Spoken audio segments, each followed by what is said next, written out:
In the previous configuration of indexes, we have done couple of things. One, we have created receiving using 3 different methods.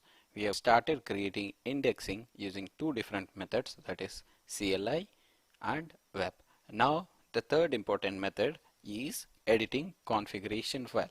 Whenever you try to edit a configuration file, the best practice would be to go to Splunk documentation sites, go to Splunk Enterprise, Administer and Admin Manual, because I've already mentioned in my previous tutorials, these manuals I always keep them handy, so that because I can get all this configuration references from here.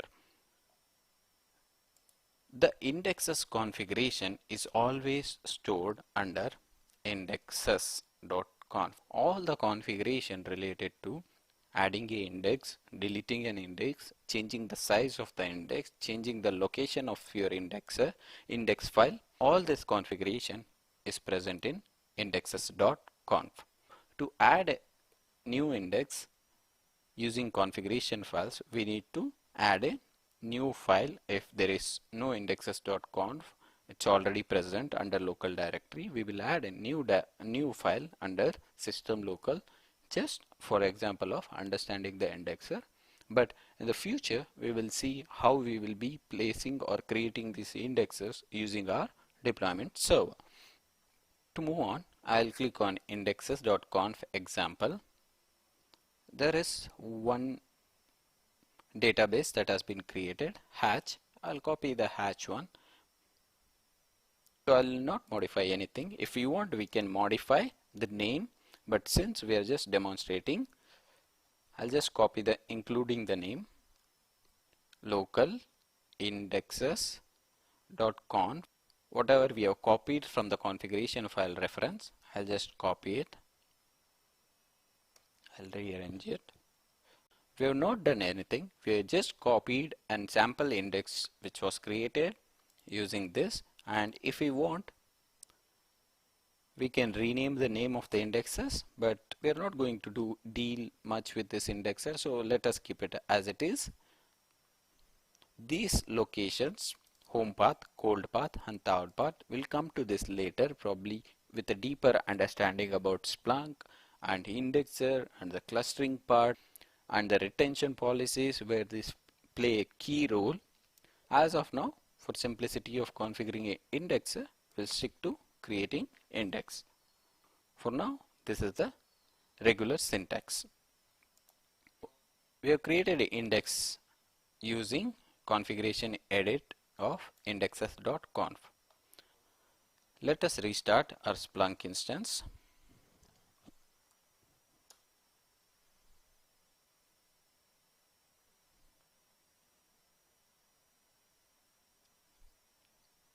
Shouldn't take much time. Yes, it is starting.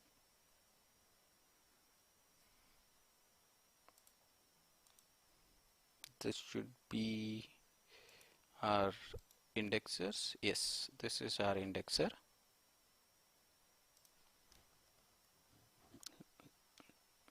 We log in. So we are under indexes, correct. So where is our new hatch DB? Yes, here it is, hatch DB, which we have created using, yes, configuration edit. We have created Windows using web, Linux using CLI and hatch using configuration edit. We have created all these indexes, but where do the actual location go? But we all know by now the DB location of Splunk is opt Splunk var lib Splunk. This is your default database location on Splunk, where all the files that have been received, processed and stored here. Under this you will find lot of directories, out of which your even newly created indexes are present. Let us go through our Windows index which we have mentioned.